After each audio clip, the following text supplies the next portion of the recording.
Alam niyo ba na mataas ang demand not just here in the Philippines but also around the world for flight attendants? Pero almost 1% lang ang pumapasa sa mga airline recruitments for FA dahil sa lack of skills and capabilities ng mga aspirants.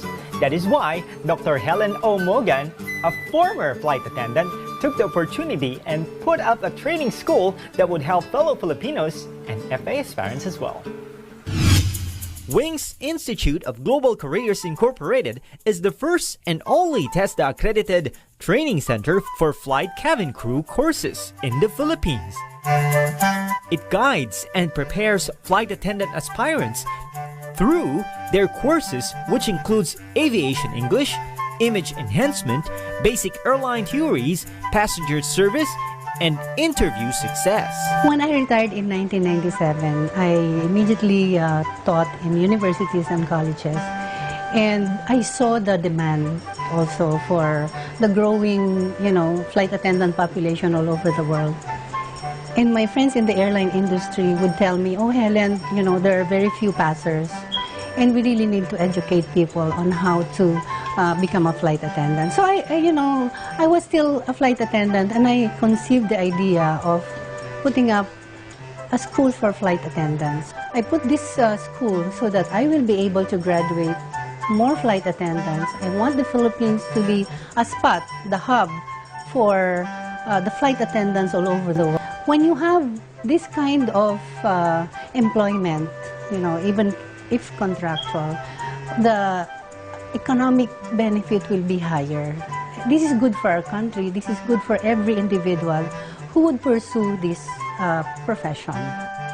Hindi matitenga ang ganitong business dahil mayroong high demands of flight attendants sa ating bansa.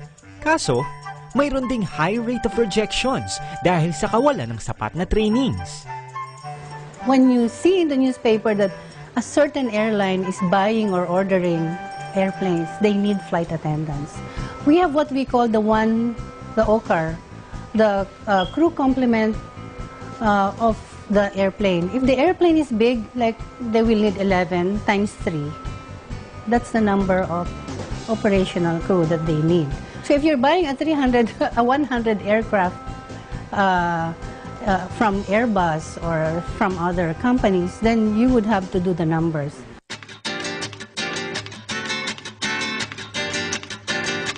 Hi everyone, I'm Gian Nitoralde. I'm a former student here at Wings Institute of Global Careers Incorporated. What I'm wearing right now is an ensemble from Pierre Cardin that was used by Philippine Airlines during the late 70s.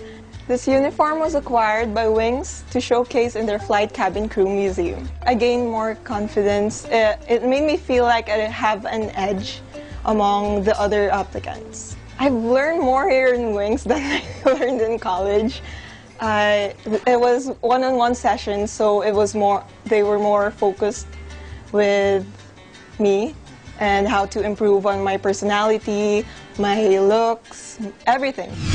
So behind us are various uniforms from the 1940s to 2014. Yes, of Philippine Airlines. Of Philippine Airlines, featured here at Wings Flight Cabin Crew Museum. We will focus on your posture. Posture, okay. In walking, in standing, and in sitting. Okay. Why? What's wrong with their posture? Yes. Okay. Mali yan, girl. Mali ba tong posture ko? Kailangan, hindi po pwede maging flight attendant. Chest out. No? Okay. The correct posture is stand straight, chin up, chest out, stomach in. Chin up ba? Makita yung ano? Chest should be floor level. Okay. Ayun. Okay. Floor level. One foot a little bit forward than the other. Parang beauty queen. Yes. And with that warm smile. Correct. Hindi pwedeng. No. Masyadong OA. Oo. Okay. Pilit na pilit. How about Kailangan you, Mr. normal Pasha? lang. Give me that correct posture. Huminga ka. Okay. Not too hard on your fist. Okay. Make your pants as comfy as possible. Yan. Yes. Okay, don't flirt. You're not supposed to flirt. Para kasi Miss Minjin. The airlines now would only pick a picture for a picture frame. Somebody who is already near qualified, okay, or qualified 100% for the job. And you can only do that by going through training like ours, because our standard is like that of an airline. Ayan mga kasambahay, nandito naman tayo at kailangan natin ma-experience kung ano ba ang tamang pag-serve sa mga pasahero. At kasama natin ngayon si Ma'am Pauline. Tutulungan niya tayo kung paano ba talaga yung pag-serve sa loob ng eroplano. Oo, proper serving. Paano ba? In the airlines kasi meron kaming iba-ibang service. In first class, you do a lot of things. And sometimes yung mga flight attendants are being trained in first class. Parang meron kaming first class specialization. Of course, like this one, this is an example on how we serve our first class passengers. Yes, umpisahan natin. Di ba pag dalawa talaga pag nagkupo? Oo, dalawa yan talaga. So, of course, we have different kinds of wine here, di ba? Kunyari si passenger, hi sir! Pag first class, you always address them by their names. For example, Mr. Reyes or Mrs. Reyes, di ba? Ikaw nga. Would you like to have something to drink? Pag may British, would you like to have something to drink? Kailangan talaga gano'n. Or sometimes you can introduce yourself first. Hi, I'm your Angelina flight Jolie. attendant. Yes, I will be your flight attendant. I will be your flight attendant for today, for this entire flight. Yes. Yes. Very good. That's how we do it. Nainggit ako din. Nainggit ako doon. Okay, good din. This is what we call the indoctrination training. Okay, we give them the basic ideas and information on how to become a flight attendant. We have civil air regulations. We have the general studies on, say, emergency drills, aircraft FAM, everything that an airline requires them to study. Wings has a learning museum dedicated wholly to the jobs of flight attendants. It also has classrooms equipped with different parts of airplane and highly trained teachers from Philippine Airlines. First thing you will have to learn is how to use a belt. Okay. Okay? Mahalaga yan. Yes. Hindi to dog collar, baka gawin mong dog collar, di dog collar. Kakaloka ka. So you show the passenger on your left and right the seat belts. Each seat, all right? Ito, yung malaki pong buckle nasa sa right. Yes. It doesn't matter. Basta one end is buckle and one end is the partner. Fasten by simply pushing the belt together. Both ends together. Galing ko. Okay. To unfasten, lift top of buckle And and pull the other end. Okay? We have different time frames depending on what you need. For the university students that are still studying, we recommend 3 days. And then for a very good candidate, you can go for the 10 days. But, you know, we have to assess you on that. The normal course is 30 days. And normal course, if you enroll in a normal course, all right, flight cabin crew course in a 30-day program, you have a free English course, right? And the outcome will be an exam in the test of English in international communications. So that's a bonus. And nobody's doing that, only us. Well, right now, it's more or less 45,000. That's not, we don't call it fees, we call it an investment, because when you get a job, you know, first month you are paid. So what is that investment compared to a 4-year course and you don't get any job?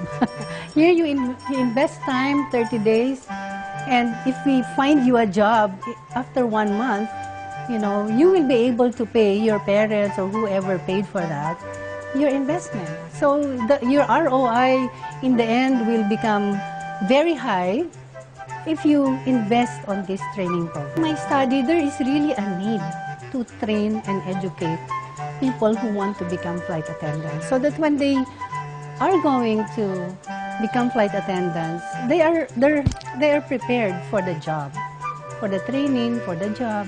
Because sometimes, even if you're accepted, you're nominated and taken in by the airline as a trainee. Remember, when the airline takes you in, you are not yet a flight attendant.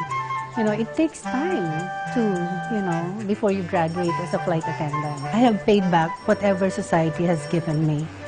I feel contented. I can sleep at nights. And that's why I continue this advocacy, because I know it will help a lot of Filipinos. And please, I want the Philippines to be the recruiting capital for flight attendants.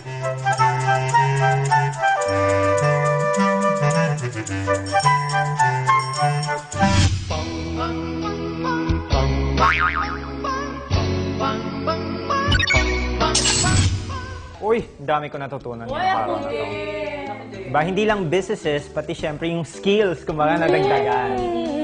So driving nga lang it's actually my first time to drive. First time not bad, ha? Well, thank you. Oo, ang galing niya for first time. For first time. Talaga Main Street siya. Main Actually, Street. yun nga kagandahan ito. Kasi yung before, meron sa akin parang nagturo. Sabi niya sa akin, pumunta kami sa sementeryo. Kasi nga raw, alam mo yun, hindi prone walang to, masyadong- Pero bunggo. hindi niyo realize. Pero iba yung dito sa Excel kasi doon talaga mismo sa kalsada. Sinaba ka nagtuturo. agad. Oo. may mga As in, bus. Diba? Buti na lang hindi ako Tumatawid. nagpanic. Kaya ang galing mo. Congratulations. Actually, ang galing siya. Boto niyo ako susunod. Oo. Ay, hindi. Wag na. Kuya ko naman, sa English naman, di ba? Parang grammar and proper diction, kailangan, di ba? Hindi lang basta ka English ng English, tapi may proper way. Parang ng pag-deliver o pronunciation, di ba? Speaking, no, may Public natutunan ka speaking rin. pa yung sa hosting din, di ba? Ang dami mo palang pwede matutunan dun. Ako naman, sa pagiging flight attendant, hindi pala siya napakadaling gawin, di ba? Kasi may proper posture, speaking din kasama, tapos yung safety ng pasahero, kailangan mo din i-take into consideration. So, ang dami-dami mo talagang kailangan tandaan at matutunan bago ka maging isang flight attendant. Hindi mo siya kahit magbasa ka ng YouTube, manood ka ng YouTube, or mag-Google ka na mag-Google sa internet, hindi mo siya basta matututunan. So, dapat talagang merong real-life application. At saka kahit hindi ka pala 5'3"